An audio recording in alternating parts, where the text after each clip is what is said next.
Hello guys, അപ്പം ഇന്ന് നമ്മുടെ കയ്യിൽ കണ്ട കുറേ റംബൂട്ടാൻ കിട്ടിയിട്ടുണ്ട്. നമുക്ക് ഇതുകൊണ്ട് പുളിശ്ശേരി ഉണ്ടാക്കിയാലോ?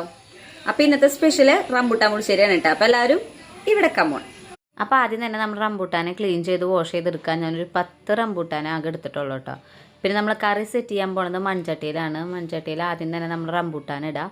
പിന്നെ ഒരു ഗ്ലാസ് വെള്ളമാണ് അതിലേക്ക് ആദ്യം ഒഴിക്കുന്നത്. പിന്നെ ഒരു ടീസ്പൂൺ മഞ്ഞൾപ്പൊടി, ഒരു ടീസ്പൂൺ മുളക് പൊടി, ആവശ്യത്തിന് ഉപ്പ്, പിന്നെ പച്ചമുളകും കറിവേപ്പിലയാണ് ആഡ് ചെയ്യണത്. അതിട്ടിട്ട് നന്നായി മിക്സ് ചെയ്തിട്ട് അതിന് നല്ല രീതിയിൽ തിളയ്ക്കാനായിട്ട് വെക്കുക കേട്ടോ.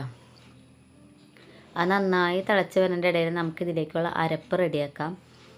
ജാറിലേക്ക് ആദ്യം തന്നെ നാളികേരം, പിന്നെ ഒരു ടീസ്പൂൺ ജീരകം, പിന്നെ 2 ചുവന്നുള്ളിയും 2 വെളുത്തുള്ളിയാണ് അതിലേക്ക് നമ്മൾ ഇടേണ്ടത് കേട്ടോ. അത് വെള്ളം ഒഴിച്ചിട്ട് നല്ല വെണ്ണ പോലെ അരച്ചെടുക്കണം. നന്നായി അരച്ചെടുത്തിട്ട് നമ്മുടെ റംബൂട്ടാൻ തിളച്ചിരിക്കുന്നതിലേക്ക് ഇത് ആഡ് ചെയ്യാനാണ് കേട്ടോ വേണ്ടത്. അത് ആഡ് ചെയ്തിട്ട് നന്നായി ഇളക്കി കൊടുക്കുക. ഞാൻ ഇളക്കിയപ്പോൾ വെള്ളവും കുറവായിരുന്നു. പിന്നെ എനിക്ക് കുറച്ച് മഞ്ഞൾപ്പൊടിയുടെ കുറവ് തോന്നിയപ്പോൾ ഞാൻ വീണ്ടും അതിലേക്ക് കുറച്ചുകൂടെ മഞ്ഞൾപ്പൊടി ആഡ് ചെയ്തു കേട്ടോ. എന്നിട്ട് അത് നന്നായി ഇളക്കുക. അത് നന്നായി തിളച്ച് വരണം. ആ നാളികേരം നന്നായി ഒന്ന് കുറുകി വന്നതിന് ശേഷമേ നമുക്കതിലേക്ക് തൈര് ആഡ് ചെയ്യാനായിട്ട് പാടുള്ളൂ. തൈര് ഇട്ട് കഴിഞ്ഞ് കഴിഞ്ഞാൽ അത് ഒരുപാട് കിടന്ന് തിളയ്ക്കാൻ പാടില്ല. അത് ചെറുതായിട്ടൊന്ന് തിള വരുമ്പോൾ തന്നെ നമ്മളത് ഓഫാക്കണം കേട്ടോ. തൈര് ഇതുപോലെ ഒഴിച്ചിട്ട് നന്നായി മിക്സ് ചെയ്ത് കൊടുക്കുക.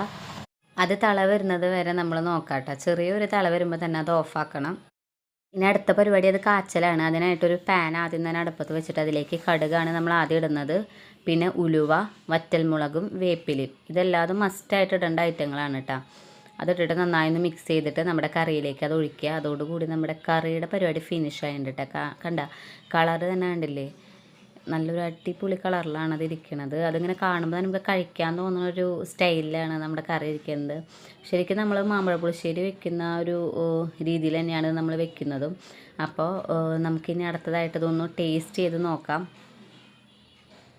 ഇതിലേക്ക് പിന്നെ ഒരു ഐറ്റം കൂടി ഞാൻ ആഡ് ചെയ്തു, കുറച്ച് പഞ്ചസാര കേട്ടോ. കുറച്ച് പഞ്ചസാര ആഡ് ചെയ്തിട്ട് നന്നായി ഒന്ന് മിക്സ് ചെയ്ത് കൊടുത്തായിരുന്നു.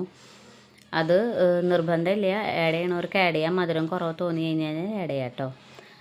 അപ്പോൾ നമ്മൾ പിന്നീട് കഴിക്കണ പരിപാടിയിലേക്കാണ് കേട്ടോ പോയത്. അപ്പോൾ ആദ്യം തന്നെ കുറച്ച് ചോറെടുത്ത് അതിലേക്ക് നമ്മൾ പുളിശ്ശേരിയാണ് ആദ്യം വെച്ചത്. പിന്നെ ഒരു മുട്ട പൊരിച്ചതും വെച്ചു. പിന്നെ ഒരു പപ്പടം, കുറച്ച് അച്ചാർ. അപ്പോൾ നമ്മുടെ റംബൂട്ടാൻ പുളിശ്ശേരി സെറ്റാണ് കേട്ടോ. നമുക്ക് കഴിച്ച് നോക്കിയാലോ?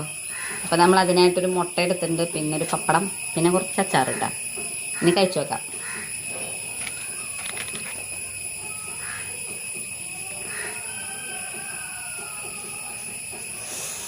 നല്ല മണമൊക്കെ വരുന്നുണ്ട് കേട്ടോ.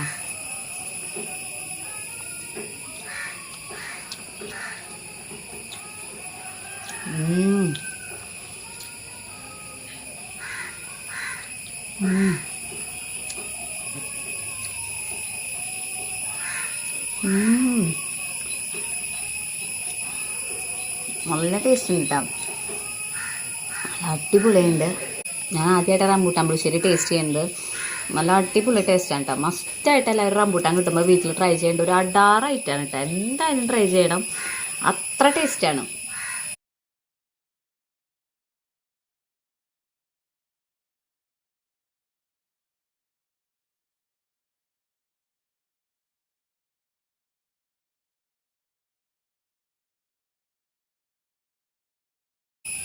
അപ്പോൾ നമ്മുടെ ഇന്നത്തെ വീഡിയോ ഇത്രയുള്ളൂ. നമ്മുടെ വീഡിയോ ആദ്യമായിട്ട് ആരെയും കാണുന്നുണ്ടെങ്കിൽ ലൈക്ക് ചെയ്യാനും ഷെയർ ചെയ്യാനും സബ്സ്ക്രൈബ് ചെയ്യാനും മറക്കരുതേ. ബൈ.